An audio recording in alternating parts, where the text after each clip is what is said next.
শ্বশুরবাড়ি এসে প্রথম আম মাখা খাবো বরের হাতে। এই যে আম পেড়ে আনছিল, তারপরে আমি ছেলে দিচ্ছিলাম আমগুলো।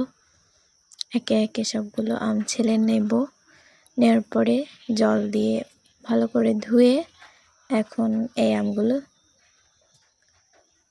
কোড়ানি দিয়ে কোড়াতে হবে। এই যে কোড়াচ্ছিলাম, আমি ছিলাম, বোনরা ছিল, অনেকেই ছিল। তো সবাই একসাথে আম মাখা খাবো। এই যে এটা আমার ননদ, সে ক্যামেরা দেখেই খুব লজ্জা পাচ্ছিল। তারপরে এই যে মাখা করব এখন, লেবু, চিনি আর বিট লবণ, আর এর সাথে কাঁচা চাল, গাছের কাঁচা চাল একদম নিয়ে আসা, সাথে সাদা লবণ দিব একটু। তারপর ভালো করে মাখাচ্ছিল সে, আমি বলছিলাম আমি মাখাই, সে বলল আমি মাখাই, তুমি খাও আজকে।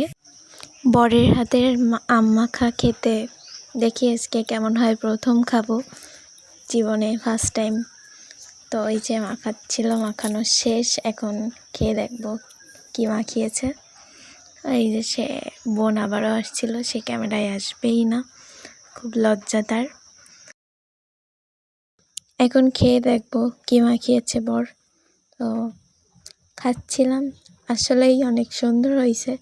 জানি না বর মাখিয়েছে বলে বেশি সুন্দর হয়েছে কিনা, কিন্তু আসলে অনেক ভালো হয়েছে। তো আপনারা কে কে খাইছেন বরের হাতের আম মাখা অবশ্যই জানাবেন। আর ভিডিও ভালো লাগলে অবশ্যই লাইক, কমেন্ট, শেয়ার